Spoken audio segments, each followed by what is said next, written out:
Magandang gabi lahat sa inyo, mga aming mga kapatid at aming mga kaibigan. Malugod po namin kayong tinatanggap sa pagpupulong ng mga saksi ni Jehovah.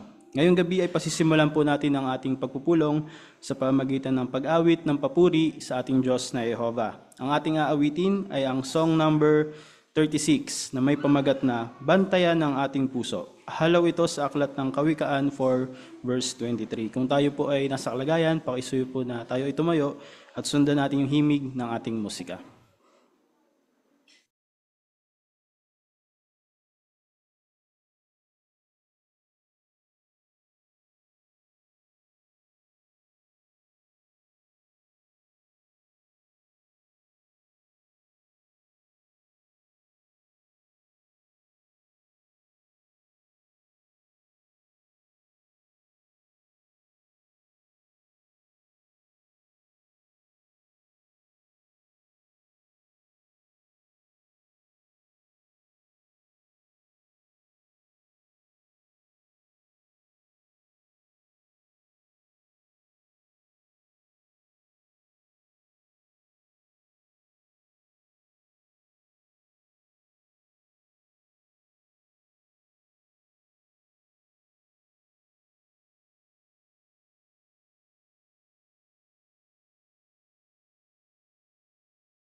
Ito mga kapatid at mga kaibigan namin ay makakatanggap tayo ng mga espiritual na mga pagpapala mula sa ating Diyos na Jehovah. Ang mga tampok na bahagi sa Biblia na ating tatalakayin sa ngayon ay ang nasa aklat ng Kawikaan, Kabanatang 4. Para sa kayamanan mula sa salita ng Diyos, mapapakinggan natin ang pahayag na ingatan mo ang iyong puso. Susundan ito ng pagtatalakay natin sa mga nahukay nating espiritual na hiyas para sa linggong ito, pagkatapos ay ang pagbabasa ng Biblia sa aklat ng Kawikaan 4. Para naman sa maging mahusay sa ministeryo, gagampanan ng mga estudyante natin ngayong gabi ang kanilang mga atas na maaari nga nating tularan na gamitin sa ating pagministeryo. At para naman sa huling bahagi ng ating pulong, ang pamumuhay bilang Kristiyano, mapapanood natin ang video na mga nagawa ng organisasyon para sa Marso. Susundan ito ng pagsisimula ng ating kampanya para sa memorial sa Sabado, Marso 15. At pagkatapos ay ang pag-aaral ng kongregasyon sa Biblia gamit ang aklat natin na lubusang magpatotoo tungkol sa kaharian ng Diyos. Kaya talagang kapanapanabik ang inihanda mga programa ng tapat at matalinong alipin para sa atin sa gabing ito. Agad na nga tayong dumako sa unang bahagi, ang kayamanan mula sa salita ng Diyos. Para sa 10 minutong pahayag na ang paksa ay ingatan mo ang iyong puso. Ito ay gagampanan sa atin ni Brother Henry Flores.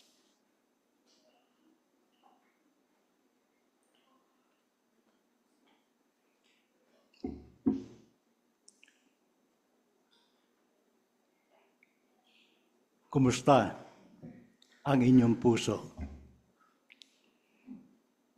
Sana nasa mabuting kalagayan.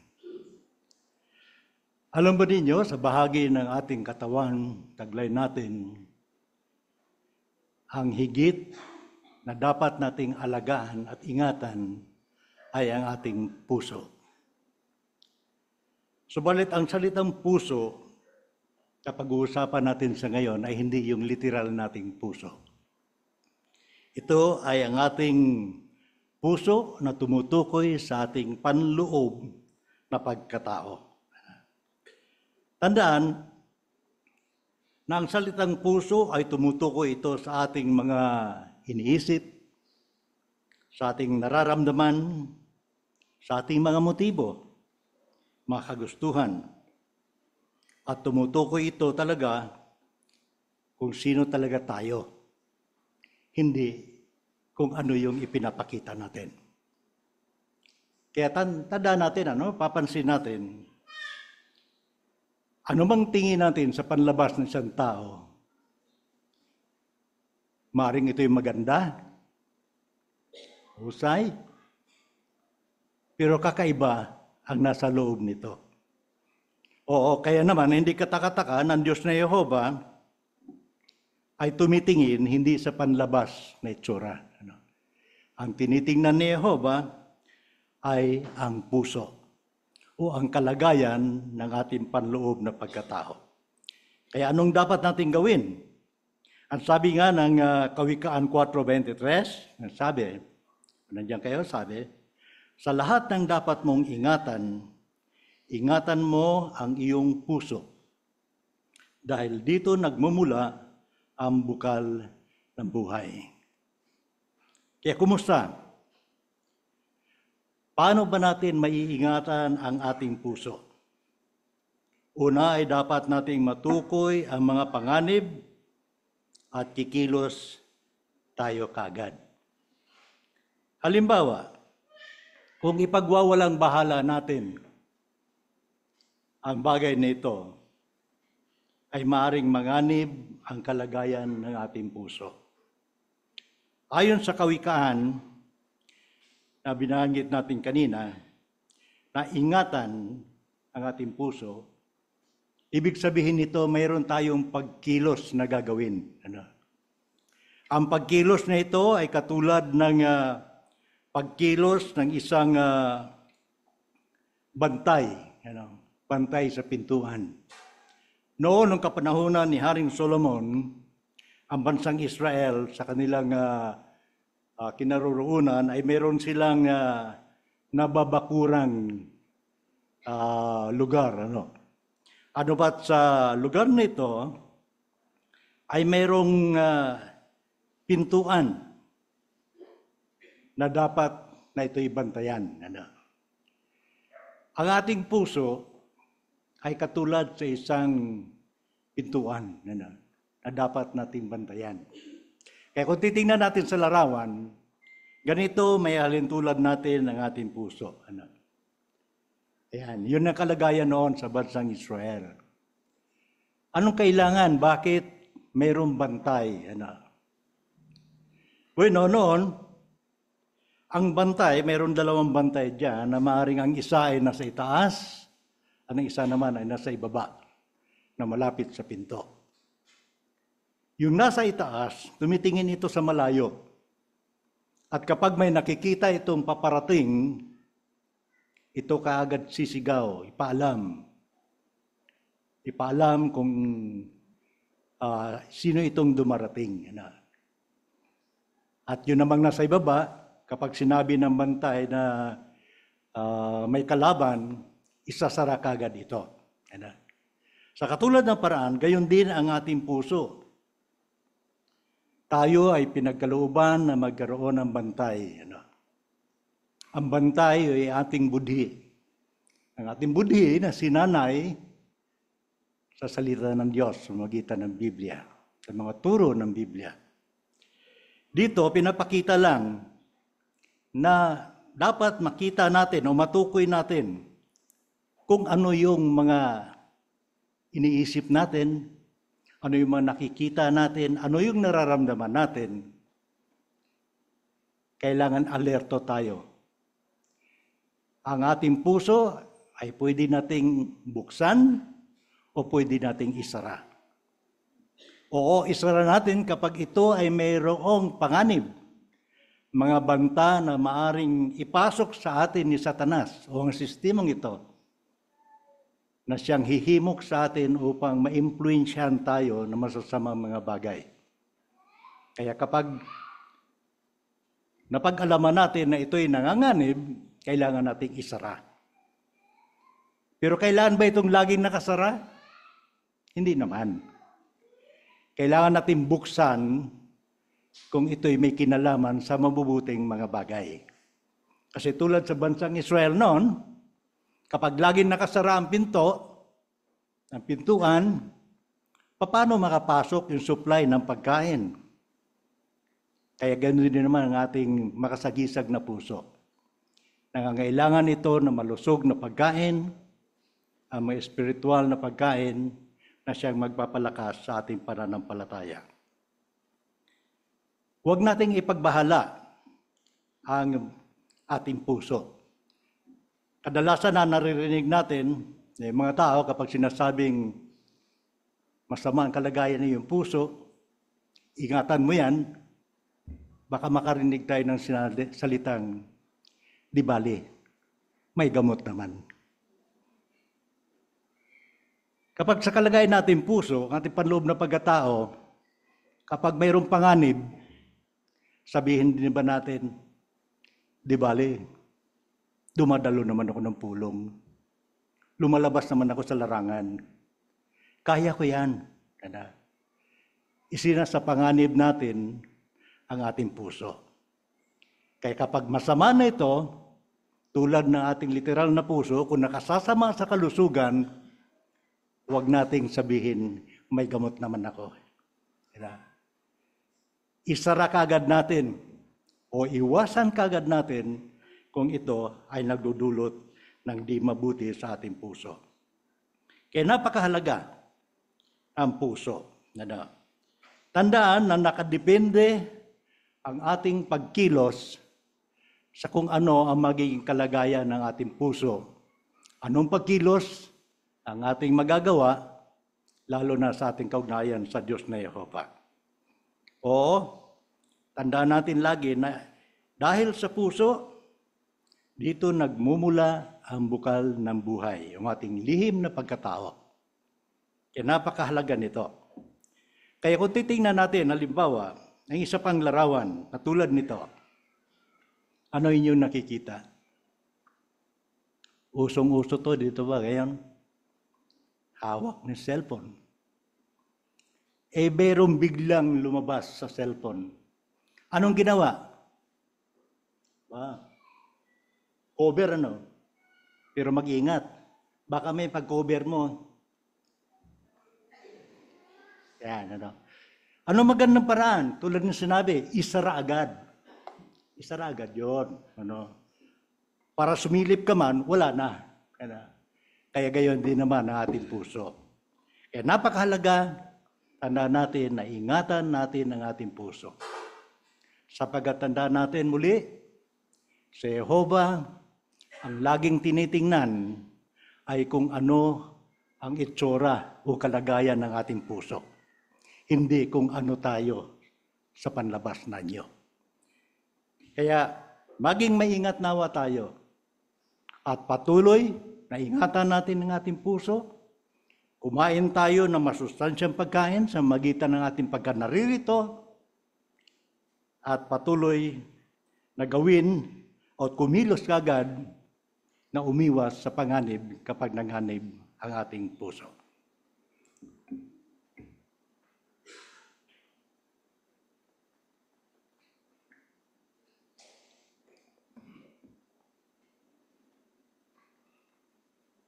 Maraming salamat, Brother Flores, sa inyong papanahon at nakapagtuturong pahayag. Tayo ngayon mga kapatid ay dadako na sa paghuhukay ng espiritual na hiyas. Ito ay 10 minutong talakayan.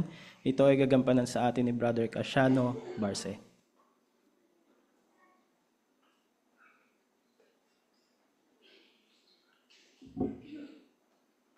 Okay, dako na tayo sa ating espiritual na hiyas. Sinong gustong bumasa ng Kawikaan, Kabanata 4, talatang 18? Sige, Sister Rapanipan.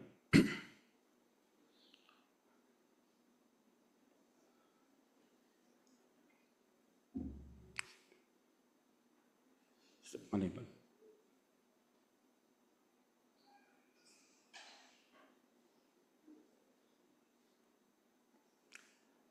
Brother Panganiban. Father Panganiban. Ay, sorry.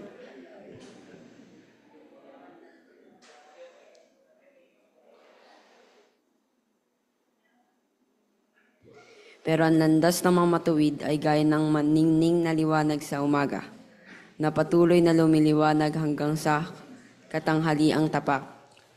Maraming salamat sa pagbasa sa tanong tayo mga kapatid. Anong ipinapakita ng tekstong ito pagdating sa espiritual na pagsulong ng isang Kristiyano? Sige, Sister Kisuyo. Ipinapakita ng tekstong ito ang unti-unti ang paraan ng pagsisiwalat ng layunin ni Amang Jehova. Pwede rin itong tumukoy sa espiritual na pagsulong ng isang Kristiyano, pero ang espiritual na pagsulong ay hindi minamadali. Kailangan dito ang sapat na panahon. Okay, maraming salamat. Brother Roy.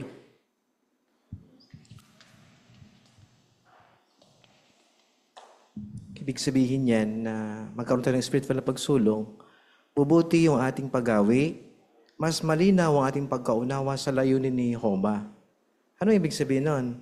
Ibig sabihin, bubuti ang ating paggawi, taglay natin ang mga mabubuting katangian ni Jehova, tulad ng kapakumbabaan, kaamuan, mahabang pagtitiis, pagmamahal sa mga kapatid, empatya at iba pa. Hindi lang tayo kontento doon sa kaalaman, unawa at karunungan. Para masabing tayo totoong may gulang at sumusulong, dapat taglay at malinaw sa isipan natin yung mga katangian na yan ni Jehova. Okay, maraming salamat. Sister Umali. Yung spiritual na pagsulong ay gaya ng liwanag sa umaga. Ito ay unti-unti, hindi siya biglaan. Kaya kailangan siya ng panahon. Ganon din sa ating spiritual na pagsulong, kailangan ng panahon para patuloy tayong sumulong. At magagawa natin yan kung ating sisikapin na magbasa ng Biblia araw-araw at i-apply sa ating buhay yung ating mga natutuhan. Okay. Maraming salamat. Brother Rode. Kaya yung mga magagandang katangian na hindi pa natin na-develop, bagamat di pa natin naaabot yun, huwag tayong panghinaan ng loob, kundi dahil hindi naman to agad instant, sa halip po mag-focus po tayo sa mga araw-araw nating pagsisikap at regular na pagbabasa ng Biblia. Nang sa gayon po, maabot po natin yung mga traits na kailangan para maging Kristiyano po talaga. Okay, maraming salamat. Sister Tatlong Hari. Ito po ay binibigay niya ng paunti-unti dahil gusto ni Jehova na lumago ang kaalaman natin tungkol sa Kanya. Okay, maraming salamat. Dako tayo sa ikalawang tanong mga kapatid. Sa pagbabasa ng Biblia para sa linggong ito, anong espiritual na hiyas ang gusto mo, nagustuhan mo? Sister Torres. Marlene.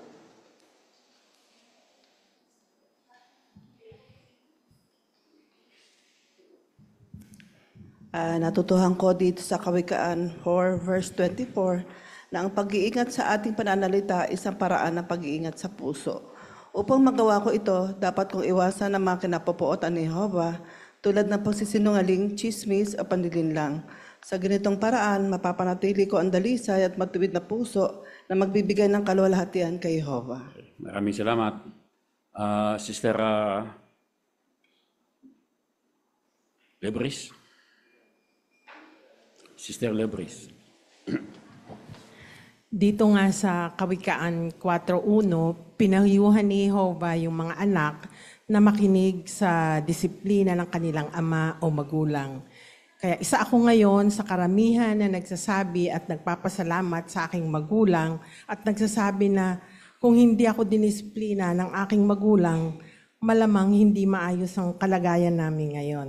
Kaya nga sa mga kabataan ngayon, dapat nilang ipagpasalamat na may magulang silang gumagabay at pumapatnubay sa kanila.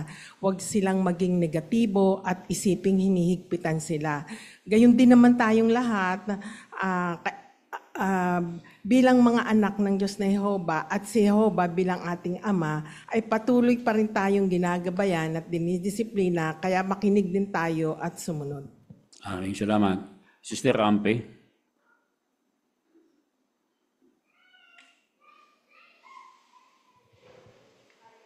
Kawikaan 4:23, dapat ingatan ang literal na puso. Ang puso natin, pinahayag ang kalooban ng isang tao, kaya buksan natin ito para makapasok ang kaisipan ng Diyos na Jehovah. Sa puso natin, dito nagmumula ang bukal ng buhay. Nakadepende rin ito sa ating puso, ang kalidad sa buhay sa ngayon at sa hinaharap. Ang lahat ng uri ng pagkatao ng tao, depende rin sa lihim ng pagkatao natin, ang puso. Kaya kung ang pagtining sa atin ng Diyos na Jehovah. Maraming salamat. Dito tayo sa Psalm, Sister Cheryl Nablia. Nagbabala ang Kawikaan Nablia. 4:15. Sige. Ang tungkol sa manlalabas na panganib na maaaring humila sa kasalanan. Natutuhan ko sa ulat na ito na upang maingatan ang puso, dapat kong layuan ang sinuman at anumang bagay o lugar na maaaring makasama sa aking espiritualidad. Maraming salamat. Brother Vasquez.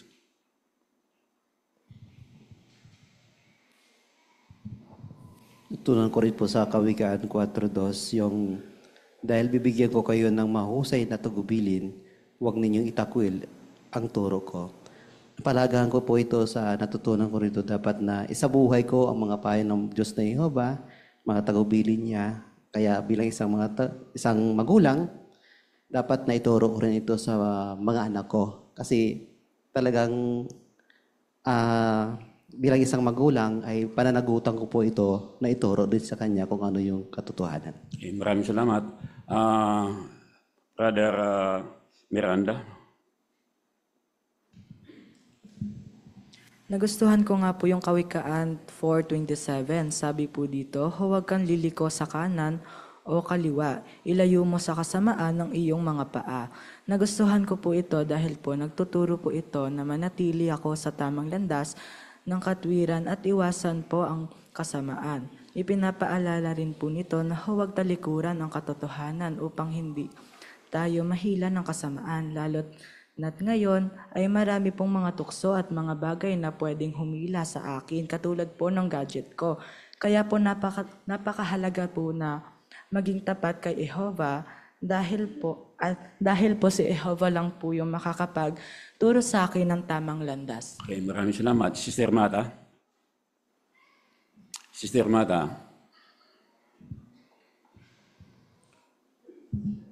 Ang isa sa mga aspeto na makadiyos ng karunungan ay nasa Kawikaan 4:26. Patatag ko yung aking landasin sa magitan ng may katalinuhang ginagamit yung aking panahon sa tamang paraan. Yung pag-asikaso ng espiritual na mga bagay at personal na gawain o trabaho, ibig sabihin maging timbang ako sa paggugol ng aking panahon. Naglilibang ako pero hindi ako nakukonsensya dahil nagkagawa ko yung mga bagay na higit na mahalaga. Okay, maraming salamat. Sister Sige. Yung binanggit sa 4:2 ng Kawikaan na makinig tayo sa tagubilin ni Jehovah, ito ay nasusubok pag may problema tayo, kapag nasasaktan tayo ng kapatid, ng ating kapamilya.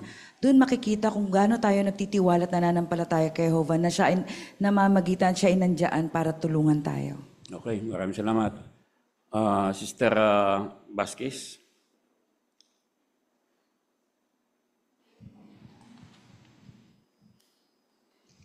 Sa Kawikaan 4:13, binanggit doon na manghawakan ka sa disiplina, huwag mo itong bitiwan, ingatan mo ito dahil nakadepende rito ang iyong buhay.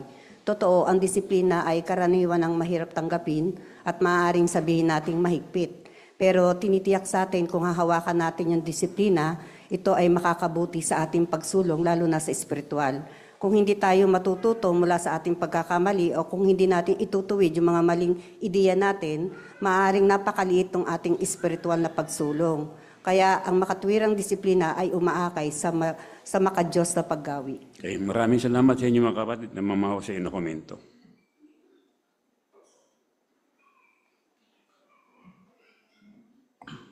Maraming salamat, Brother Barce, sa panguna sa talakayan ng espiritual na hiyas. Ngayon tayo ay tutungo sa ating unang estudyante. Ang kanyang bahagi ay ang pagbabasa ng Biblia. Ang kanyang babasahin ay ang aklat ng Kawikaan, Kabanatang 4, 1 hanggang 18. Babasahin ito sa atin ni Brother Joseph Relumbria.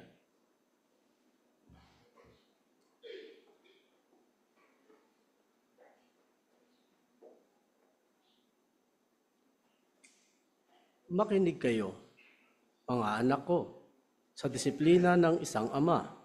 Magbigay pansin kayo para magkaroon ng unawa, dahil bibigyan kayo ng mahuhusay na tagubilin. Huwag ninyong itakwil ang turo ko. Naging mabuting anak ako sa aking ama. At pinakamamahal ako ng aking ina. Tinuruan niya ako at sinabi, buong puso mo sanang sundin ang mga salita ko.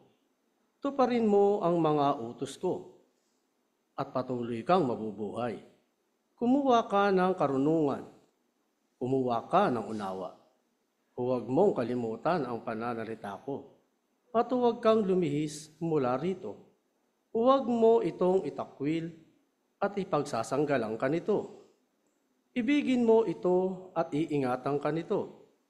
Karunungan ang pinakamahalagang bagay. Kaya kumuha ka ng karunungan. At sa lahat ng dapat mong kunin, tiyakin mong makuha ang unawa. Lubos mo itong pahalagahan at itataas ka nito. Pararangalan ka nito dahil niyakap mo ito. Lalagyan ka nito ng magandang putong sa ulo. Ipapatong nito sa iyong ulo ang korona ng kagandahan.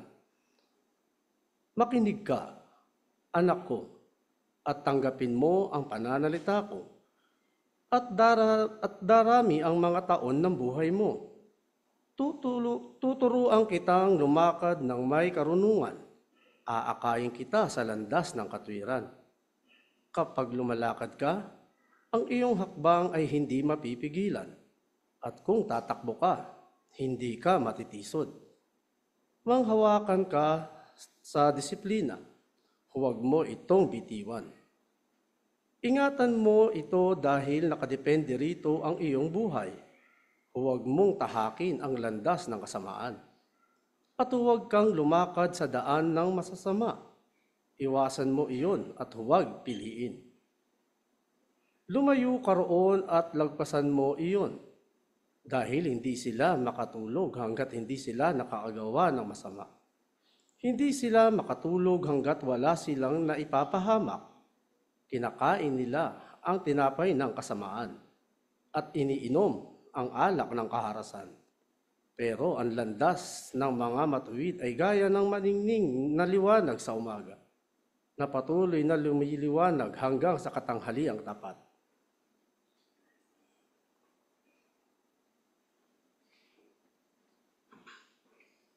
Maraming salamat, Brother Relumbria, sa mahusay na pagbabasa ng iyong bahagi. Si Brother Relumbria ay sinasanay sa pagiging mabait at may empatiya sa ating brochure na pagtuturo. Nakita naman natin, mga kapatid, sa pamamaraan ng pagbabasa ni Brother Relumbria na nagsasalita siya ng taimtim at may damdamin niyang inilalahad sa atin yung laman ng Bible. Naipadama nga niya sa atin yung emosyon na nilalaman ng Kawikaan 4, kung saan dito ay mababasa natin yung mga payo ni Jehovah na katulad ng isang ama na nagmamalasakit sa atin na kanyang minamahal na mga anak. Makikita natin sa tono ng boses ni Brother Joseph na parang pinapayuhan din niya yung kanyang mga anak.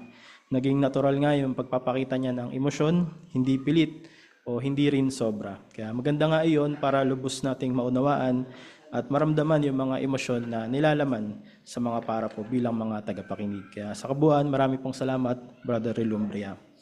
Ngayon tayo ay tutungo na sa ikalawang seksyon ng ating pulong, ang maging mahusay sa ministeryo.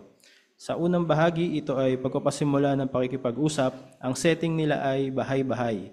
Nagpakita ng interes ang isang nabigyan ng imbitasyon para sa memorial. Ito ay gagampanan sa atin ni na Sister Eliver Relumbria at si Sister Nora Flores. Atin silang tunghayan.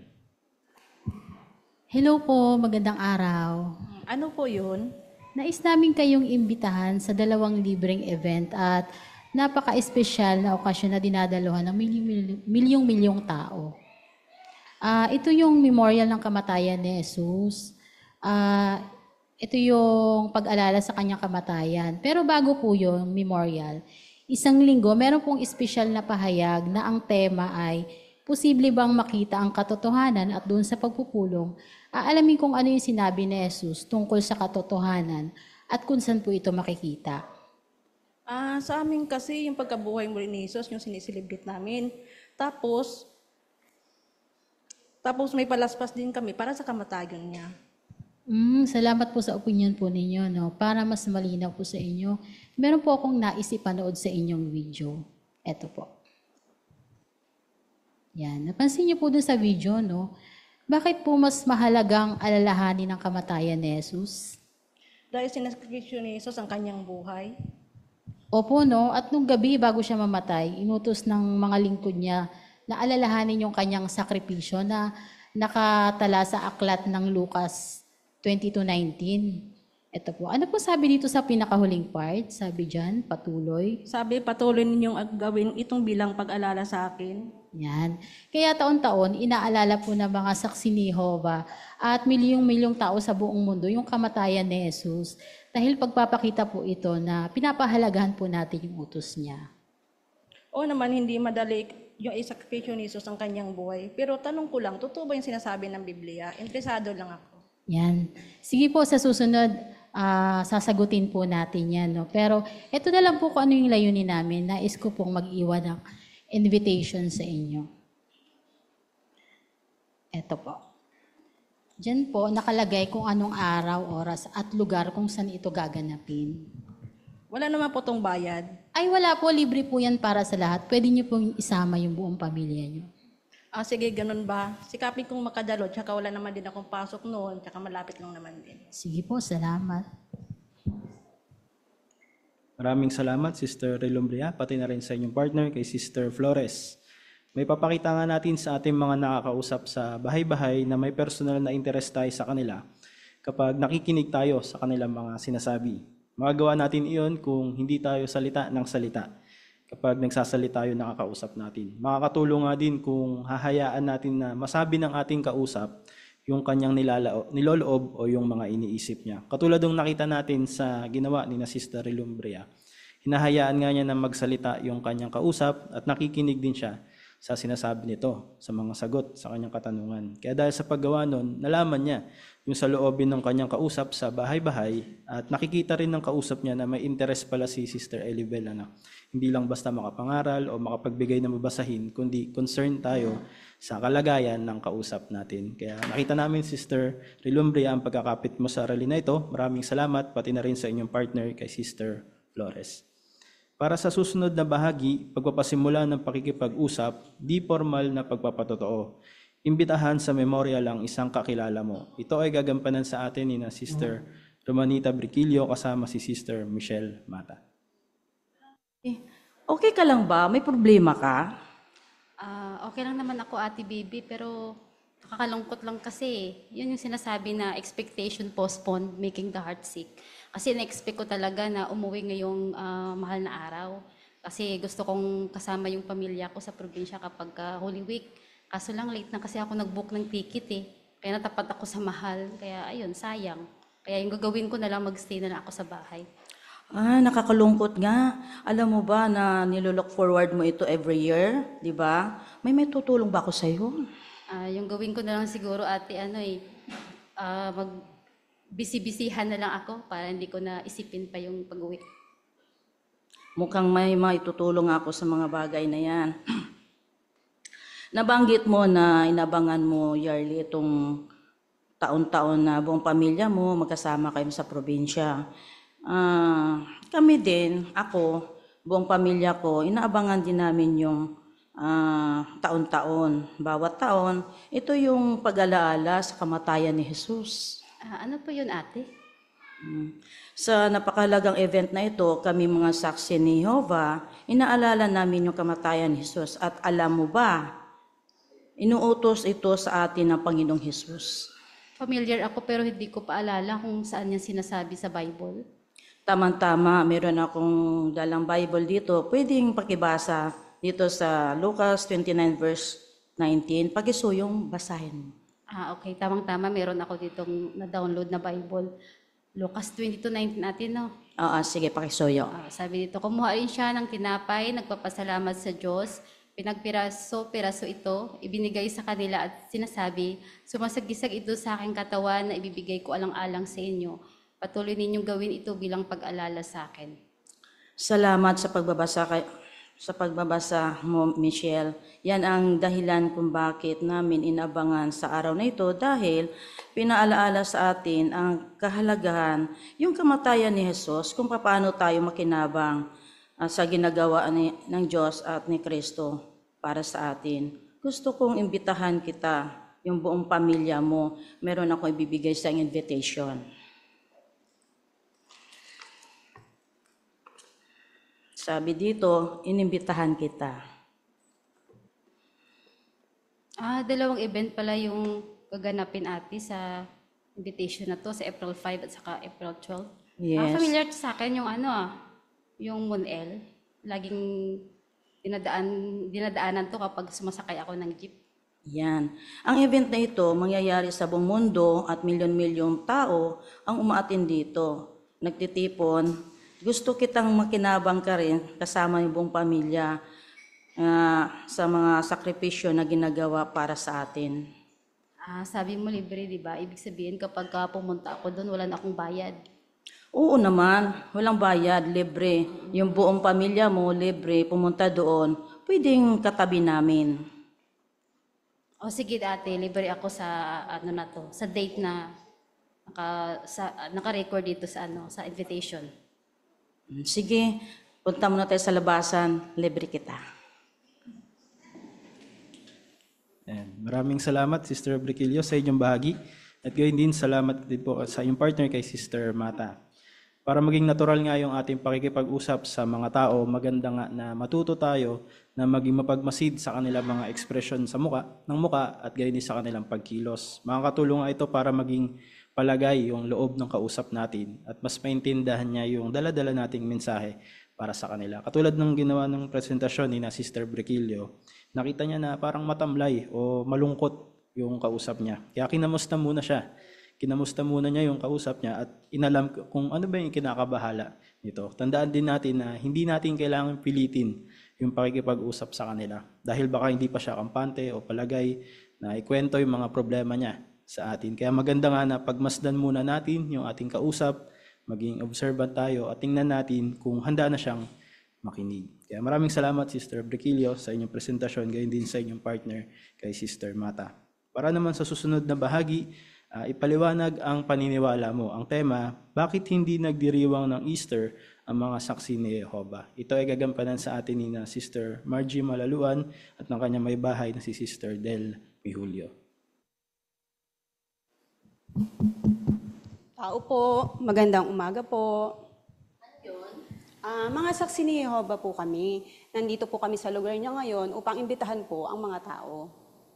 Imbitahan? Para saan yan? Pero teka muna, halika muna. Pumasok ka muna at maupo ka. Salamat po, Ate Del. Bali, ako po nga pala si Margie. Taga Port State lang po ako. Kayo po?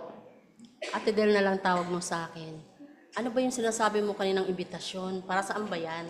Bali, iniimbitahan po namin ang milyong-milyong tao dito sa buong mundo. Kasama na po kayo, Ate Del, sa special po na ipinagdiriwang po namin ng kamatayan na Jesus na sinasabi po namin memorial ng kamatayan ni Jesus. Familiar po ba kayo doon, Ate? Parang hindi. Pero sa amin din naman, meron din kaming ganyan. Mahal na araw naman ang sa amin. Lalo na yung Easter Sunday. Alam mo ba na, alam ko yung mga saksi ni Jehovah, hindi nagsiselebrate ng ganyan. Bakit? Hindi ba kayo naniniwala na binuhay na muli si Jesus? Naniniwala naman po kami. Katunayan po, ito nga po ang pinakamahalagang turo ng mga Kristiyano. At isa rin po ito sa ipinangangaral po namin. Nasa Bible po ito, okay lang po ba na i-share ko po sa inyo? O sige, okay lang. Bali, nandito po yon sa unang Korintos, 15:3-4. Okay lang po ba? Pakibasa mo, ate. Sandali. Ano yun? Unang Korinto 15:3-4. Opo. Sabi dito, ang mga bagay na ito ay kasama sa pinakamahalagang itinuro ko sa inyo na natutuhan ko rin. Si Kristo ay namatay para sa ating mga kasalanan ayon sa kasulatan at inilibing siya, oo, Binuhay siyang muli ng ikatlong araw ayon sa kasulatan. Ayun naman pala eh. Bakit hindi yun ang sineselebrate nyo? Ang saya-saya kaya, lalo na yung Easter Sunday. Pag pumunta ka sa mall, mayroon pa silang mga paegg hunting. Ganun po ba? Salamat po sa pag-share ng nararamdaman nyo, Ate Del. May gusto po pa akong i-share sa inyo na teksto kung bakit hindi po kami nagsiselebrate po ng Easter. Dito po sa Lucas 22:19. Pakisuyo po, ate. Basahin ko ulit. Opo, pasuyo po.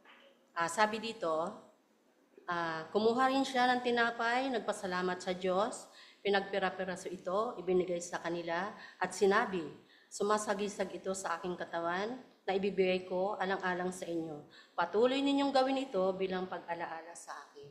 Salamat po sa pagbasa, ate. Diyan po sa teksto na inyo pong binasa, ano po yung iniutos po ni Jesus na gawin po natin? Sabi dito, patuloy ninyong gawin ito bilang pag-alaala sa akin. Tama po ang sagot nyo, ate. Kaya nga po sineselebrate po namin ang pag-alaala po sa kamatayan niya kasi po, yun po yung mismong inuutos niya sa atin. May punto ka naman, Margie. Pero ngayon ko lang kasi nabasa yan sa Bible eh. Tama po, ate. Bali, kaya nga po sineselebrate po namin ang pag-alaala po ng kamatayan niya kasi po yun po yung inuutos po niya. Bali, kaya po iniimbitahan po namin kayo, Ate Del, na celebration po ng mahalagang kamatayan po ni Jesus. Pwede po pong isama niyo po ang buong pamilya niyo. Meron po ako ditong invitation. Nandito po yung lugar, oras, kung saan po gaganapin. Ito po. Sige, try ko ha. Kung wala akong pupuntahan, sikapin ko makarating dito kasama ang pamilya ko. Sige po, ate, sa susunod, kung okay lang po sa inyo, pag-usapan po natin kung paano po tayo makikinabang sa sakripisyo po ni Jesus. Sige, balik ka na lang. Maraming salamat, Sister Malaluan, pati na rin sa inyong partner kay Sister Mehulio. Alam natin na isa yung pag-celebrate ng Easter sa mga nakaugaliang tradisyon ng mga tao sa sanlibutan, di po ba? Kasi kung sasabihin natin agad-agad na, mali po yan, mali po mag-celebrate niyan. Malamang na hindi magiging matagumpay yung ating pakikipag-usap sa kanila, di po ba? Kaya paano natin maipapaliwanag yung ating paniniwala sa kanila? Kailangan nga na maging mabait tayo at magalang sa ating pakikipag-usap sa kanila. Katulad ng sa ginawang pagtatanghal ni na Sister Malaluan, magalang nga niyang ipinakita yung sagot ng Bible kung bakit hindi tayo nagdiriwang ng Easter. Gayun din, pinasalamatan din niya yung may bahay kapag sumasagot sa kanyang mga tanong na nagpapakitang ginagalang nga niya yung kausap niya. Kaya nakatulong iyon para maging palagay yung loob ng may bahay at maging matagumpay yung pakikipag-usap ni Sister Margie. Hinayaan nga ni Sister Malaluan na yung Bible ang sumagot at magpaliwanag kung bakit hindi tayo nagdiriwang ng okasyon na ito. Kaya sa kabuuan, marami pong salamat Sister Malaluan sa pagkakapit ng aralin na ito. Gayun din po sa inyong partner kay Sister Mehulio. At dyan nga po nagtatapos ang seksyon ng ating maging mahusay sa ministeryo. Maraming salamat muli sa mahusay nating estudyante sa pagganap ng kanilang mga bahagi. At ngayon ay dadako na tayo sa ikatlong seksyon ng ating programa, ang pamumuhay bilang Kristiyano. Pero bago yan, tayo muna ay awit sa song number 16 na ang pamagat ay Purihin si Jehovah dahil sa kanyang pinahiran. Ito ay halaw sa aklat na Apocalypse 21 verse 2. Ating sundan nga ang himig ng musika.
kapatid, sa ikatlong seksyon ng ating pulong, ang pamumuhay bilang Kristiyano. Sa loob ng 10 minuto, iaharap sa atin ni Brother Tom Villavicencio ang mga nagawa ng organisasyon para sa Marso.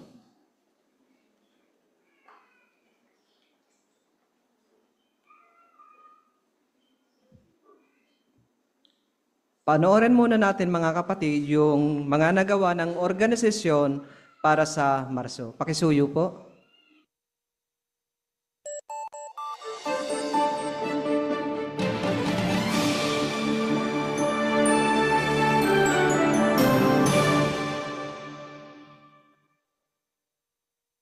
Perpektong halimbawa si Jesus sa pagiging mabait at maunawain. Sinabi ni Propeta Isaias tungkol sa kanya, hindi niya babaliin ang lamog na tambo at hindi niya papatayin ang aandap-andap na mitya. Nagpakita si Jesus ng pag-ibig sa lahat ng may pinagdaraanan at nangangailangan ng tulong. Kaya naman, gusto rin nating tulungan ng lahat kasama na yung mga nasa bilangguan. Makikita sa mga karanasan nila kung bakit napakahalaga ng pangangaral sa mga bilangguan. Sa report na ito, gusto naming ikwento sa inyo ang mga nagawa na pagdating sa mga bagay na ito. Mula pa noong taong 1918, may mga nababible study na sa mga bilangguan. Pero sa paglipas ng mga taon, mas gumawa pa tayo ng mga paraan para matulungan yung mga nakabilanggo na makilala at magkaroon ng kaugnayan sa may lalang. Kaya gumawa ng mga pagsisikap para makausap yung mga opisyal ng bilangguan. Alam namin na yung mga nakabilanggo, may mga nagawa silang krimen. Pero gusto ng Diyos na makilala siya ng lahat ng uri ng tao. Nag-aatas ang Service Department ng Contact Congregation na mga ngasiwa at susuporta sa pangangaral sa bilangguan. Yung maaatasang Contact Congregation, sila yung kukuha ng mga kinakailangang permit at mag-oorganisa ng pangangaral sa loob ng bilangguan. Yung Contact Congregation din yung pipili ng mga publisher na makikibahagi dito. Yung ilang bilanggo, sumulat sila sa amin. Nagpapasalamat sila dahil dinalaw sila at sinabi sa kanila yung tungkol sa mabuting balita ng kaharian. At may ilan na talagang tumugon sa pangangaral natin at naging mga kapatid. Yung mga bilanggo na tumanggap sa katotohanan at nabautismuhan sa bilangguan, malaki ang naging impluwensya nila sa ibang bilanggo. Nakita ng mga ito yung mga pagbabago sa pagkilos nila, pananalita, pati na rin kung paano sila mag-isip. Kaya nagtataka yung ibang bilanggo. Bakit kaya nagbago sila? Kaya nagiging interesado ang mga ito at nagpapa-Bible study. May iba't ibang pamamalakad ang bawat bansa sa mga bilangguan nila. Tingnan natin ang ginawa ng mga kapatid. Iba't ibang bilangguan, may iba-ibang requirements. Kaya kailangan na maging handang mag-adjust. Napakahalaga ng pagiging flexible. Hindi laging pinapayagang pumasok sa bilangguan yung mga kapatid, kaya kailangan nilang humanap ng ibang paraan. Nagsaayos ng mga special campaign sa mga bilangguan. Nakipag-usap ang mga kapatid sa mga opisyal para may pamahagi sa mga bilanggo ang isang isyu ng bantayan. Sa ilang bilangguan, naipapapanood namin yung mga recording ng mga panrehiyong konbensyon at mga asambleya. At ang laki ng naging epekto nun. Marami kasi ang naiimbitahan at talagang nagugustuhan nila ang programa. Mga 11.5 milyong tao sa buong mundo ang nakabilanggo at kailangan nilang malaman na mahal sila ng Diyos. Malaki ang naitutulong sa amin ng mga kongregasyon na malapit sa bilangguan. Pero marami pa ring hamon kasi may mga trabaho din kami, pananagutan sa pamilya, at kung minsan, kailangan namin maglakbay ng malayo. Talagang napapatibay kami kasi nakikita naming pinapahalagahan ng mga bilanggo yung mga pagsisikap namin. Pinapasalamatan natin yung mga sumusuporta sa ganitong mga kaayusan. Kung may malapit na bilangguan sa inyo, mga lalaki man ang nakakulong doon o mga babae, baka pwede kang magboluntaryo depende sa pangangailangan. Baka pwede kang maglaan ng panahon para matulungan sila. Pero lahat tayo, pwede nating ipanalangin yung mga bilanggo na tumatanggap sa mensahe natin. Kasama na yung mga kapatid na nagtuturo sa kanila. Yung mga kapatid natin, talagang nagsisikap sila na hanapin at tulungan yung mga nakabilanggo na naghahanap ng katotohanan. Anong mga naging resulta? Yung nasa lugar ka na delikado, limitado yung galaw mo, Hindi yun madali. Araw-araw pinagsisisihan ko kung sino ako, kung ano ako ngayon, at kung nasan ako. Hindi ko nga kayang tingnan ang sarili ko sa salamin. Ang hirap pag nakakulong ka. Hindi ka kasi basta makapagpakita ng pag-ibig. At hindi mo rin yun aasahan sa iba. Kapag nakakulong ka, yung lungkot na nararamdaman doon, hindi kayang ipaliwanag. Sobrang lungkot talaga. Maiisip mo, mas gusto mo pang mamatay kaysa mabuhay. Nalaman ko yung katotohanan nung nakulong ako, noong panahong sirang-sira ang buhay ko. Nalaman ko yung tungkol sa Biblia sa bilangguan. Sa nakasama ko doon. Una kong narinig yung tungkol sa katotohanan nung nasa bilangguan ako. Noong ilabas ako mula sa Bartolina, nilagay ako sa isang selda. Nakita ko doon, may mga aklat sa mesa. Ang ilan sa mga yon, Biblia. Nalipat ako sa isang bilangguan kung saan pinapayagan ng mga saksi ni Jehova. Doon ko narinig at nalaman ang tungkol sa katotohanan. Nakakapagpulong kami sa bilangguan at napag-aaralan namin ang Biblia. Yung matuto tungkol kay Jehova bilang isang grupo, kasama yung mga volunteer, nakakatuwa yun. Linggo-linggo, yun talaga yung pinakaaabangan ko. Yung mga kapatid na pumupunta dito linggo-linggo para i-Bible study ako, naramdaman kong mahal nila ako. Ang bait nila, mapagmahal, at talagang nagmamalasakit sila sa amin. Wala pa akong nakilalang katulad nila. Yung mga ginagawa nilang pagdalaw sa amin, talagang nakakapagpatibay yon. Ang laki na naging epekto sa buhay ko nung mag-aral ako ng Biblia. Mas naging kalmado ako at naging mas payapa ang isip ko. Nung tanggapin ko yung katotohanan, yung mga rehas, gwardya, matataas na pader, hindi ko na masyadong napapansin yon. Kasi yung buhay ko, may direksyon na, masaya na ako. Talaga makakapagtiwala ako sa Diyos, na kahit nung nakakulong ako, pakiramdam ko malaya ako. Dati, iniisip ko, gusto ko nang mamatay. Pero ngayon, gusto ko nang mabuhay sa bagong sanlibutan ng Diyos. At nung napag-isip-isip ko na ginawang posible yon ni Jehova, para din sa akin, sobrang sarap sa pakiramdam nun. Sinasabi sa unang Timoteo 2:4 na gusto ni Jehova na ang lahat ng uri ng tao ay magkaroon ng tumpak na kaalaman sa katotohanan. Kaya pinakikitunguhan natin yung mga lamog na tambo at aandap-andap na mitya ng mundong ito kung paano sila pinakikitunguhan ni Jehova at ni Jesus. Nakikita sila ni Jehova na may potensyal. Potensyal na magbago, potensyal na sumulong, at potensyal na maging kaibigan ni Jehova.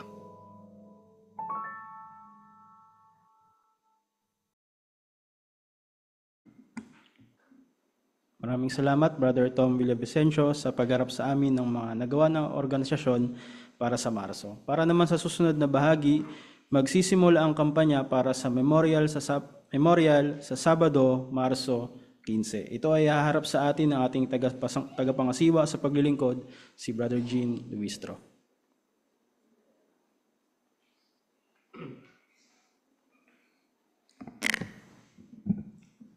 Tiyak na sasakayin tayong lahat na ang pinakamahalagang araw ng taon ay ang pag-alala sa kamatayan ng Panginoong Hesus. Ito ang memorial ng kamatayan ng Panginoong Hesus. At gaya ng nakita natin, mag-umpisa, ito ay gaganapin sa April 12, April 12, araw ng Sabado.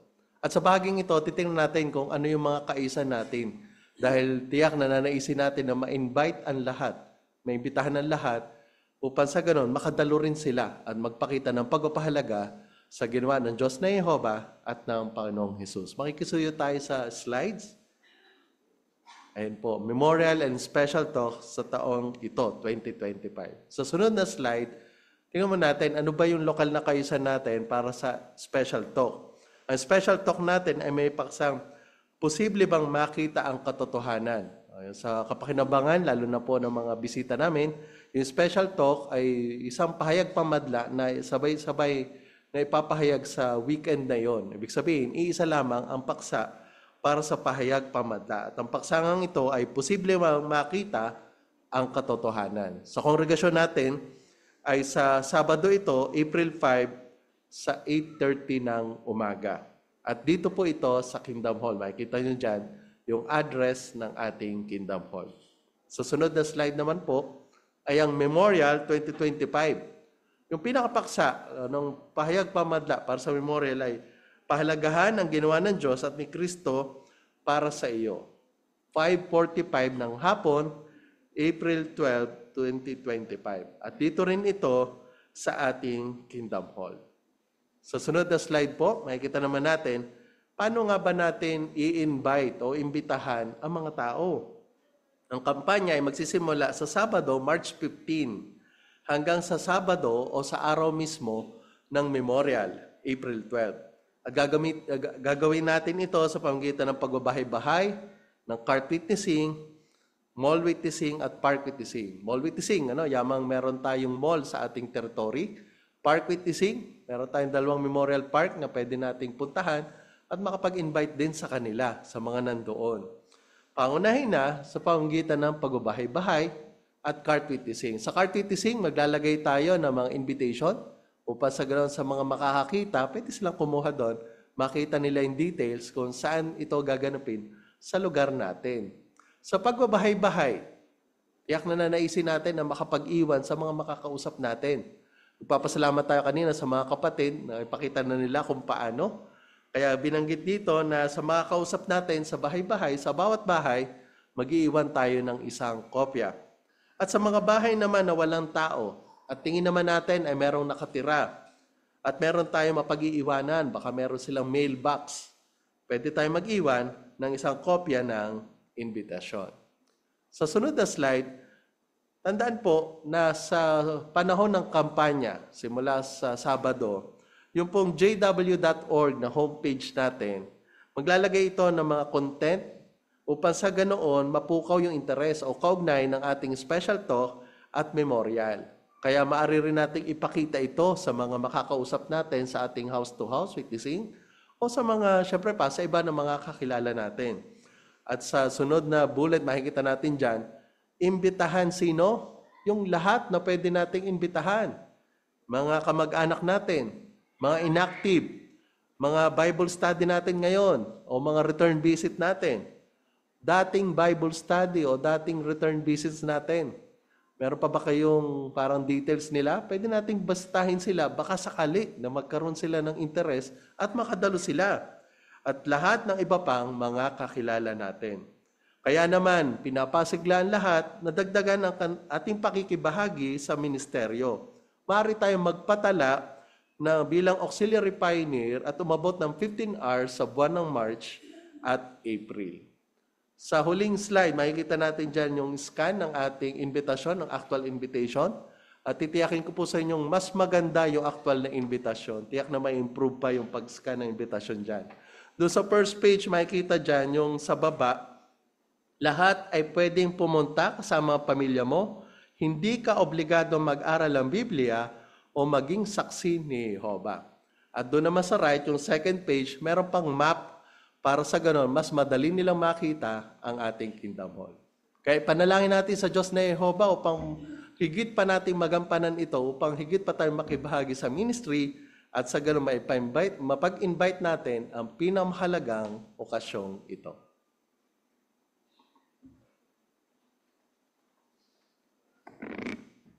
Maraming salamat, Brother Jean Luistro.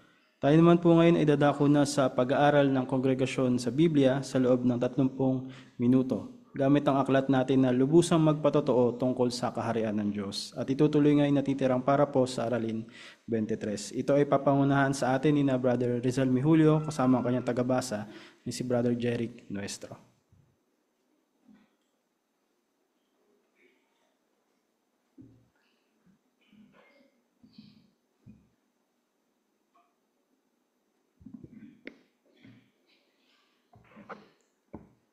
Pagpatuloy natin ngayon yung pagtatanggol ni Apostol Pablo. Titingnan natin ngayon yung ano kaya gagamitin mga pangatwiran ni Apostol Pablo. Yan ating matutunghayan sa bahaging ito. Ito tatalakayin natin yung paragraph 16 hanggang paragraph 19 at ganoon din yung sa box ng mga Saduceo at mga Pariseo. Karakaraka, dumako tayo sa ating pagtalakay at pagsuyuan natin si Brother Nuestro na basahin sa atin yung paragraph 16 at 17. Sinimula ni Pablo ang pagtatanggol niya sa harap ng Sanhedrin sa pagsasabi, "Mga kapatid, alam ng Diyos na hanggang sa araw na ito ay malinis ang konsensya ko." Bago pa man niya matuloy ang sinasabi niya, binabanggit ng ulat, dahil dito inutos ng mataas na saserdoteng si Ananias sa mga nakatayo sa tabi ni Pablo na sampalin ito sa bibig. Ang laking insulto. Para nila niya sinabing sinungaling si Pablo bago pa man may harap ang anumang ebidensya. Kaya ganito naging tugon ni Pablo, "Sasaktan ka ng Diyos, ikaw na pinaputing pader. Tama bang hatulan mo ko ngayon ayon sa kautusan, pero nilalabag mo naman ang kautusan sa pag-uutos na saktan ako?" Nabigla ang ilang naroon, hindi sa pagkakasampal kay Pablo, kundi sa kanyang reaksyon. Sinabi nila, "Iniinsulto mo ba ang mataas na saserdote ng Diyos?" Sa kanyang sagot, nagpakita si Pablo ng halimbawa ng kapakumbabaan at paggalang sa kautusan. Sinabi niya, "Mga kapatid, hindi ko alam na siya ay mataas na saserdote. Dahil nasusulat, huwag kang magkasalita ng masama sa isang tagapamahala ng iyong bayan." Iniba ngayon ni Pablo ang kanyang pamamaraan. Palibhasa ay alam niyang ang Sanhedrin ay binubuo ng mga Pariseo at mga Saduceo. Sinabi niya, "Mga kapatid, ako ay isang Pariseo, isang anak ng mga Pariseo. Hinahatulan ako dahil sa naniniwala ako sa pag-asang mabubuhay muli ang mga patay." Okay, dabako po tayo sa tanong, sa A. Ilarawan ang nangyari nang magsalita si Pablo sa harap ng Sanhedrin. Sister Michelle.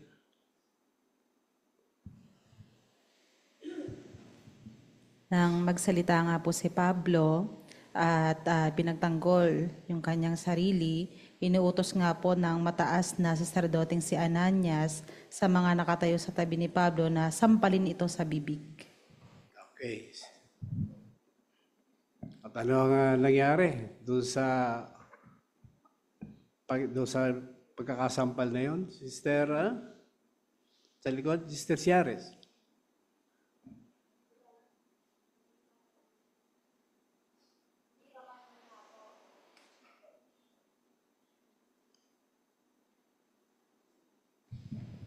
Hindi pa man nga po nagtatagal habang nagpapaliwanag si Pablo, bigla na lang siyang sinampal sa bibig ng katabi niya. At talagang nakaka-insulto nga po yon. At sa ginawa nilang yon, para bang pinalalabas nilang sinungaling na si Pablo kahit hindi pa nailalatag yung mga ebidensya. At ang nag-utos nga po noon ay isang mataas na saserdoteng si Ananias. Paano naman tumugon si Apostol Pablo? Brother Roy?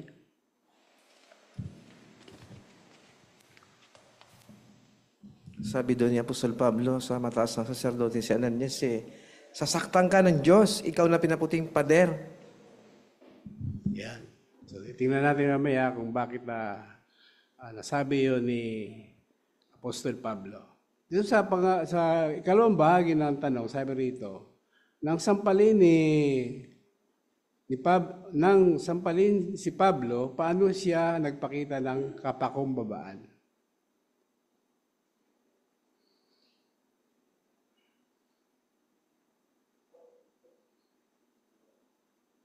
Brother Calso? Una, siyempre nagalit siya, no? At yung mga tao doon, dahil sa sinabi niyang hindi maganda sa saserdote, nabigla yung mga tao doon. At sinabi sa kanya, "Bakit iniinsulto mo mataas ng saserdote?" Ayun, kuwan na siya doon, nagpakumbaba na niya kasi alam niya na may batas mosaiko na hindi dapat insultuhin ang isang mataas na saserdote.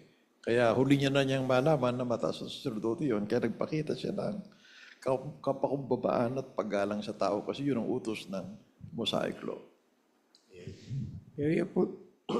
Yung punto na na sinabi niya ron na parang nabastos yung saserdote. Bakit kaya niya nagawa yun? Ano yung reason kaya? Pangunahing dahilan, bakit niya nakapagsalita ng gano'n? Brother Lustro. Doon sa footnote, binanggit yung mga ilang posibleng dahilan. Una, baka ito yung talagang patunay na si Pablo malabo ang mata. Kasi mayroon nga siyang tinik sa laman, baka iyon yun. Hindi niya agad nakikita kung sino yung kaharap niya. Pangalawa, baka hindi niya talaga kilala kung sino yung mataas na sacerdote kasi matagal siyang wala sa Jerusalem.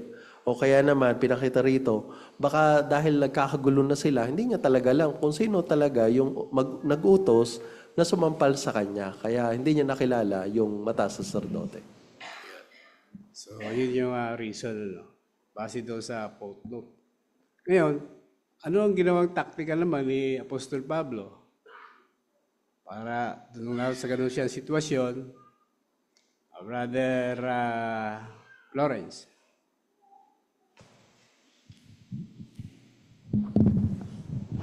Di pa rin siya sumuko. Naghanap siya ng common ground. Naisip niya dun sa Gawa 23:6, karamihan dun sa mga members ng Sanhedrin, Pariseo at Saduseo, ginamit niya yon. Sinabi niya dun sa verse, ako ay isang Pariseo.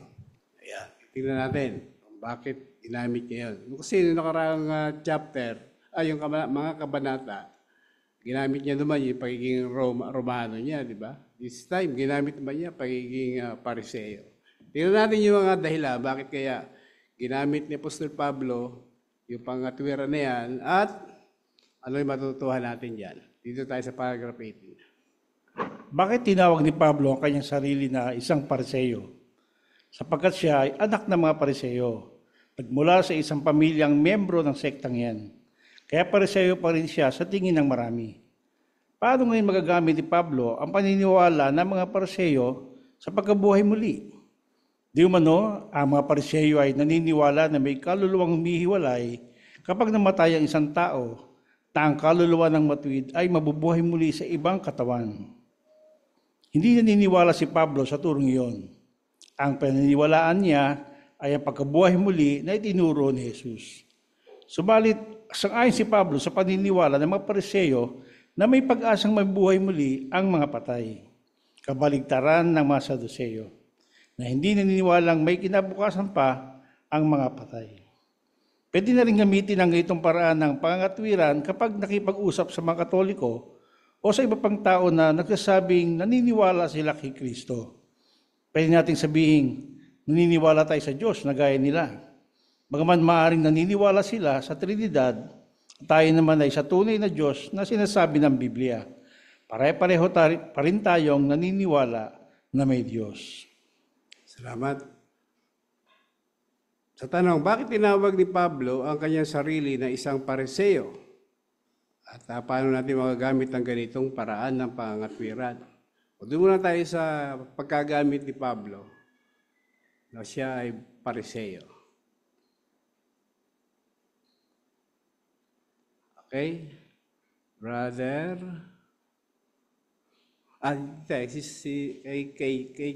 Sorry. Sister Kay. Siya po ay isang anak ng mga Pariseo. Nagmula po siya sa isang pamilyang miyembro ng sektang Pariseo. Okay. Tama yan. May mali ba ron? Sa pagkagamit ni Pablo nun? Nagsisinungaling ba siya ron? Brother Roy.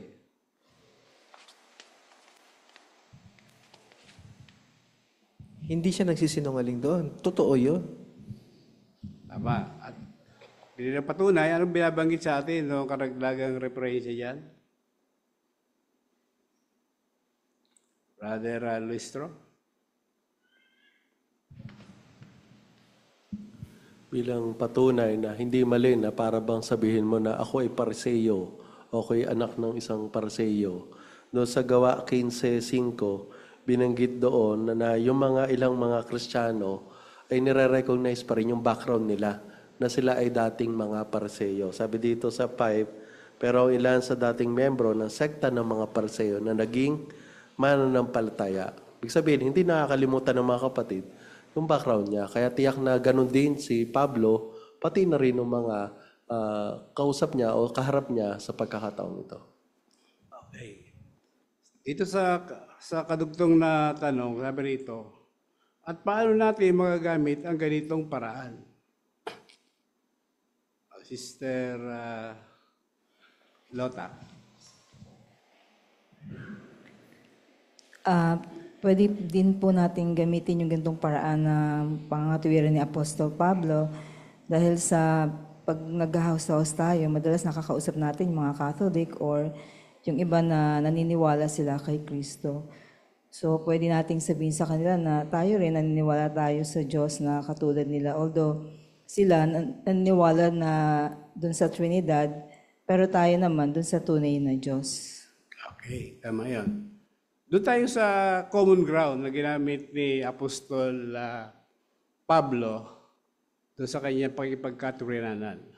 Ano yung common sa Pariseo? Ano ba yung paniniwala ng Pariseo na ginamit ni Apostol Pablo? Brother Chito. Maganda yung common ground yun sapagkat yung mga Pariseo, bagamat na niwala sa immortalidad ng kaluluwa, pero niwala pa rin the same time na ipagkabuhay muli. Kasi Pablo turo ng Biblia yun eh. Siya sasabi na mayroong pagkabuhay muli ng mga patay. Kaya nga nagkaroon ng medyo awkward doon sapagkat nakuha na ni Pablo ang simpatya eh. Dahil sa yung mga sa Pariseo nga doon naniwala nga. Kaya imbis na mapunta sa kanya, yung pagsisiblim, ayun, nakakuha siya ng common ground na may magkaroon ng simpatya pabor sa kanya. Okay, Jose. Brother Calza, meron pa kayong malakit na punto? Yung mga Pariseo naniniwala sa pagkabuhay muli, kaya lang yung binuhay muli pupunta sa ibang katawan. No? So doon na mali. Ngayon, ang tama lang doon, may pagkabuhay muli. Kaya doon nagdwell si Apostol Pablo doon sa pagkabuhay muli. Hindi doon sa lilipat sa ibang katawan. Hindi doon. Doon lang siya sa nag-focus sa pagkabuhay muli. Ayan. Brother Flores, punto pa? Maganda ring application na tularan yung nasa picture. Yung isang brother, nangangaral siya doon sa isang pare o kaya pastor. Maganda rin yung turo sa atin ng brochure na mahalin ng mga tao. Lesson 5, pagiging mataktika, point 5. Makikita doon sa picture, humanap muna yung brother na mapagkakasunduan nila, sa kanya ituturo yung turo ng Bible. Halimbawa, baka pare silang naniniwala na may Diyos, sa kanya ipapasok kung sino yung Diyos na yun, na hindi si Jesus o iba pang persona. Kaya maganda, may common ground muna. Ayan. Okay, Brother Chito, punto pa? Maganda yung pagka-point out ni Pablo na hindi siya nag-ano doon sa ibang katawan na parang karma ng Hindu, kundi pagkabuhay muli lang. Sa atin naman, yung pagkabanggit dito na kapag nakipag-usap tayo halimbawa sa Katoliko, alam natin paniwala ng Katoliko Trinidad. Pero may Diyos doon sa tatlo. So sa Biblia, binabanggit Diyos. Naniniwala tayo sa Diyos. Kaya doon lang tayo. Huwag na natin sundan yung Trinidad kung saan pa tayo mapunta. Basta ang mahalaga, meron sa pinawalaang Diyos, meron tayong pinawalaang Diyos din. Ayun. Nakakuha tayo ng common ground na mapagkakasunduan sa tayo mga katwiran. Ano? So yun yung isa natutuhan natin doon sa paraan ni Pablo sa pakikipagkatwiranan. Titingnan naman natin ngayon, yung ginawang depensa ni Apostol Pablo, anong naging epekto noon? Nakatulong ba yun sa kanya? O tingnan natin, dito tayo sa paragraph 19. Dahil sa sinabi ni Pablo, nahati ang Sanhedrin. Sinasabi ng ulat, nagsigawan ng mga tao at ilang eskriba mula sa grupo ng mga Pariseo ang tumayo at nakipagtalo at nagsabi, wala kaming makitang mali sa taong ito. Pero kung isang espiritu o anghel ang nagsalita sa kanya. Yamang hindi naniniwala sa mga anghel ang mga Saduceo, tiyak na kinagalit nila ang pahiwatig na nakipag-usap kay Pablo ang isang anghel. Lumala ang kaguluhan kung kaya iniligtas ulit ng kamadnante ang apostol. Pero delikado pa rin ang buhay ni Pablo. Ano kaya mangyayari sa apostol? Malalaman natin sa susunod na kabanata. Okay. So, dito naman tayo sa paragraph 19. Bakit nauwi sa kaguluhan ang pagpupulong ng Sanhedrin? Bakit? Brother Tom?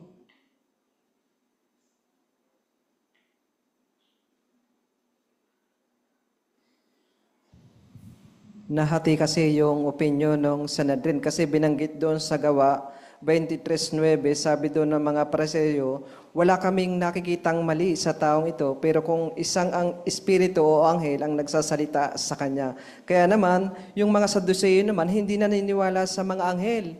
Kaya lalong lumala yung kaguluhan at tiyak na ito yung nagligtas kay Apostol Pablo. Iyon, yun ang nagligtas. Bakit kaya ginawa niya, balikan ulit natin, hukayin ba natin ng konti, no? Bakit kaya ginawa ni Apostol Pablo yung taktikang yan?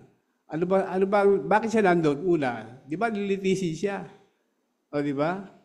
Ngayon, nung ginawa niya yan, nagkagulo. Nakatulong ba yun? Kay Pablo? Okay? Brother Roy? Malaking tulong yung kay Apostol Pablo kasi unang-una, batid na batid ni Pablo yung Sanhedrin. 2 miyembro lang o sekta na nandun. Kung hindi Pariseo katulad niya, Saduseo. Ngayon, ginamit niya yung pagkakataon, yung tactical yun, common grounds yun para magkaroon ng legal na pagkakatatag ang mabuting balita mismo. Okay, pwede. Ano pa, baliban doon? Nakita natin na doon sa tactical yun ni Pablo. Ano kay Sister Calso? Lumala ang kaguluhan. Kasi ang ginawa ng isang komandante ng niligtas ng komandante ang apostol, pero naging delikado ang buhay ng Apostol Pablo. Ayan.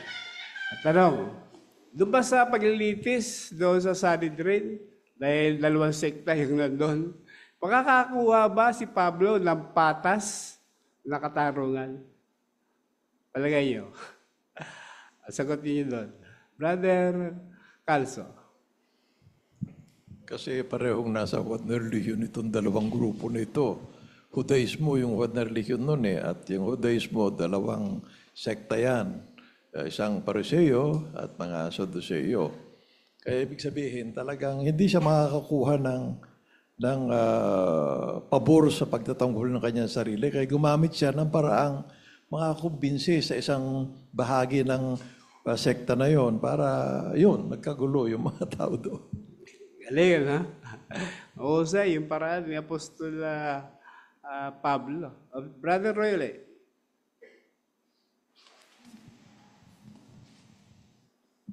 Tsaka kung bibigyan mga halimbawa ng mga Pariseo si Pablo ng pagkakataon na pangwanig sa kanya, hindi pa rin. Kasi mas majority ang membro ng mga Saduseo doon kumpara sa mga Pariseo. Ayan. Ngayon, tingnan natin kung ano ba talaga nilalaman itong mga korteng ito, yung Sanhedrin. Doon tayo sa box, tingnan natin yung mga Saduseo at mga Pariseo. Ang Sanhedrin na siyang pambansang pangasiwaan at Korte Suprema ng mga Hudyo ay pangunahin ng binubuo ng 2 magkalabang sekta, ang mga Saduseo at Pariseo. Ayon sa unang siglong historiador na si Flavius Josephus, nagkakaiba sila sa pangunahin sa mga bagay na ipinatutupad nila sa mga tao. Maraming tradisyong pilit na ipinatutupad ang mga Pariseo, samantalang yung nasa Kautusang Mosaiko lang ang ipinatutupad ng mga Saduseo. Pero nagkakaisa naman sila sa pagsalangsang kay Jesus. Lumilitaw na karamihan sa mga naging saserdote ay mga Saduseo na kilalang konserbatibo. Sa katunayan, kabilang sa makapangyarihang sektang ito, sina Anas at Caiphas, na kapwa naglingkod bilang mataas na saserdote. Pero ayon kay Josephus, mayayaman lang ang naaakit sa mga turo ng mga Saduseo. Sa kabilang banda, malaki ang impluensya ng mga Pariseo sa pangkaraniwang mga tao. Subalit dahil sa pagiging strikto, maging sa pagsunod sa napakaraming seremonya pagdating sa kalinisan, naging pabigat sa mga tao ang pagsunod sa kautusan. Di tulad ng mga Saduseo, naniniwala ang mga Pariseo na hindi mamamatay o namamatay ang kaluluwa at nakatadhanan ang lahat ng bagay. Para sa kanila, ang kaluluwa ay ginagantimpalaan o pinarurusahan sa kabilang buhay. Depende sa nagawa ng individual nung siya'y buhay pa. Salamat, Brother Jeric, sa iyong mahusay na pagbasa. Okay, lumako tayo dito sa box. At tingnan natin, ano pa may matutuhan natin dito sa box. Yan. Ano daw ba yung Sanhedrin? Para sa pagdidiin lang natin. Sister Limakali.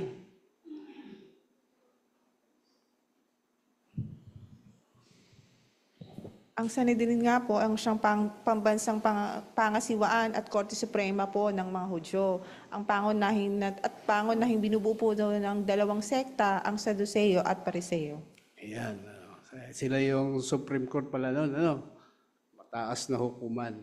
At ayon dito kay Flavius Josephus, ano ba yung alam niya, ito historiador ito. Anong pagkakaiba daw dito? Sister Isabel?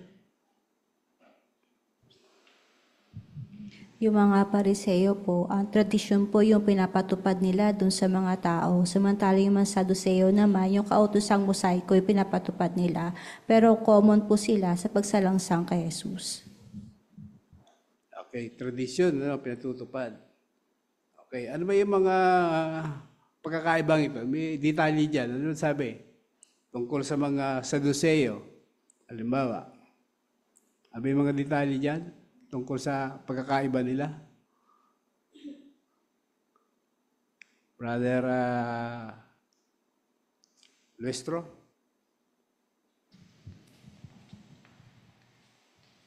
So, parang yung Pariseo, tradisyon, puro tradisyon ang ini-impose. Sa Saduceo, kung ano lang yung nasulat ni Moises. Yung mga Pariseo, doon sa mga masa, ang Saducean man, doon man sa mayayaman. Yan. Kaya talagang bahagi sila. No? Yun. Mayroong para sa mahirap, para sa mayaman. Okay. Doon sa mga Pariseo tungkol sa kaluluwa, no? Ano daw paniniwala nila?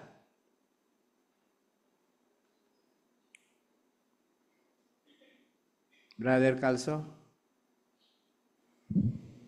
Yun nga, pagka binuhay yung kaluluwa, pupunta ito sa, kumbaga ngayon pupunta sa impyerno, sa Katoliko lang naman yun, o kaya pupunta sa langit kapag mabuti. Pero dito naman, gaganti palaan yung mabuting kaluluwa. Pero yung masama, parurusahan naman sa kabilang buhay. Kaya depende sa nagawa ng individual na yun, nung nabubuhay pa siya, kaya yung parusa depende sa nagawa niya, no? Yeah, so may similar din sa turo ng Katoliko, ano? May similarity sila, yung turo ng mga Pariseo. At pansinin niyo, napakatagal na palang turo nito, no? Yung turo tungkol sa kaluluwa. Ngayon, balikan natin uli sa paragraph 19, yung paghahanap ng common ground. No? Sa ministeryo natin, maliban doon sa binigay na halimbawa, yung tungkol sa Diyos, paano ba natin magagamit yung paraan na yun, ang paghanap ng common ground? Sa ating ordinaryong pagmaministeryo, sa ngayon, sa panahon natin. Sino gusto magkomento? Magbigay tayo ng halimbawa. Brother Luestro.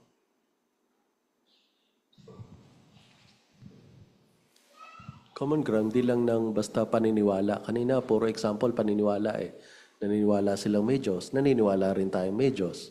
Naniniwala tayong paparusahan ang Diyos ang masama, baka ganun din sila. Pero common ground, pwedeng pareho tayo na ikinababahala. So, baka yung kinababahala na kahirapan ng buhay, pagkakasakit, pagtaas ng krimen.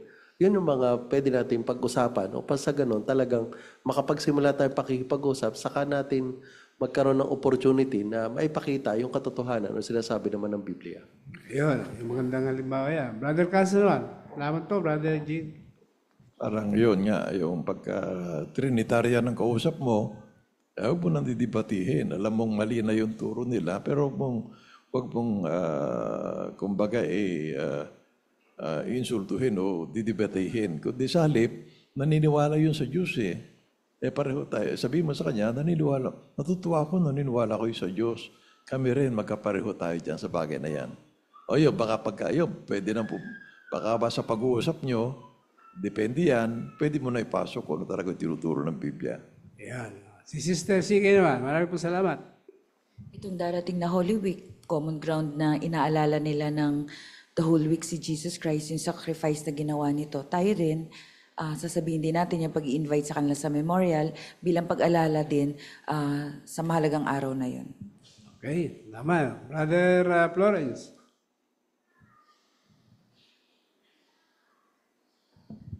Maganda yung punto sa lesson 1 ng brochure natin. May interest sa kausap. Point 4, magmasid. Doon sa letter B may mga tanong. Halimbawa, anong pinapakita ng damit niya? Itsura o bahay tungkol sa paniniwala o kultura niya? So mag-observe lang tayo, makakahanap na tayo ng common ground. Ayun, mahusay din na paraan para magkaroon kayo ng common ground. Maging mapagmasid. At marami pang iba. Ang malaga, hindi natin sila kokontrain. Hindi rin naman tayo makikipagkompromiso. Si Pablo ba nakipagkompromiso nung sabihin niya siya'y pariseo? Brother Chito.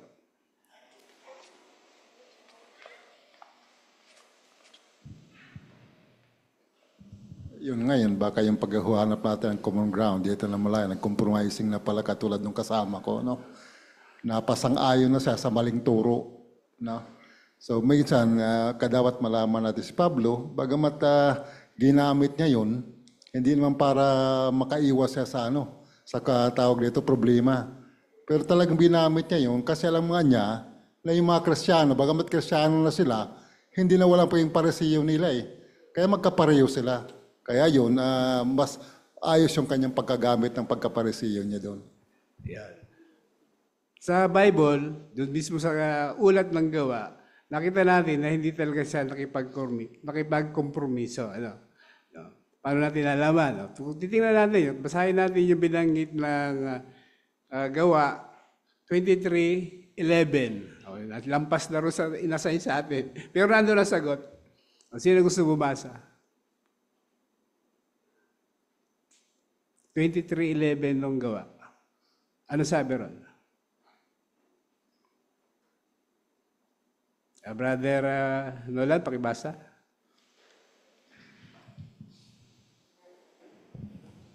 Pero nung sumunod ng gabi, tumayo sa tabi niya ang Panginoon at nagsabi, lakasan mo ang loob mo dahil kung paano lubos ka magpatotoo tungkol sa akin sa Jerusalem, gayon ka rin magpatotoo sa Roma.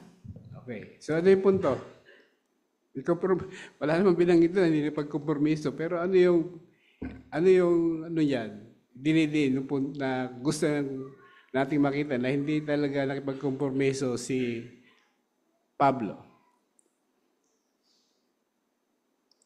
Okay? Brother Roy?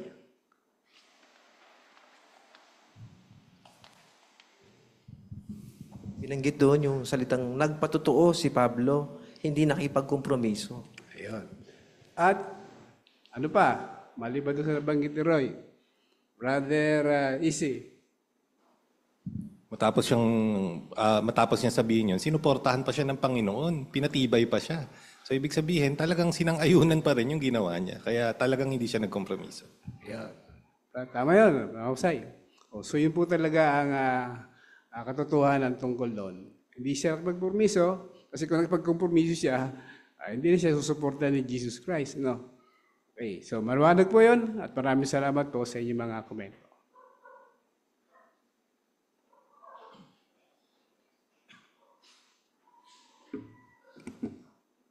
Marami pong salamat, Brother Mihulio, at pati na rin sa inyong tagabasa, kay Brother Nuestro, sa pangunguna sa talakayan ng pag-aaral ng kongregasyon sa Biblia. Kaya talagang nakinabang tayo mga kapatid sa inilaan ng espiritual na pagkain ng ating Diyos na Yehova sa pamamagitan ng tapat at matalinong mga alipin mula sa Aklat ng Kawikaan, Kabinatang 4. Nawa ang mga napakinggan nating mga aral mula dito sa tatlong seksyon ng ating pulong ay maging kapaki-pakinabang para sa atin at may kapit natin ito. Maaari nating tularan yung mga inihandang presentasyon ng mga mahusay nating estudyante ngayong gabi at subukan natin na i-apply o gamitin ito sa ating pagmimisteryo sa mga susunod na araw. Pinapasigla din tayo na suportahan yung pamamigay natin ng imbitasyon para sa nalalapit nating memorial ng kamatayan ng Panginoong Jesucristo. Kaya bilang pagtatapos ng ating pulong sa gabing ito, ating sarahan ito sa pamamagitan ng pag-awit ng papuri sa ating Diyos na Yehova sa song number 76. Anong nadarama mo? Ito ay halaw sa Hebreo 13:15. Kung tayo po ay nasa kalagayan,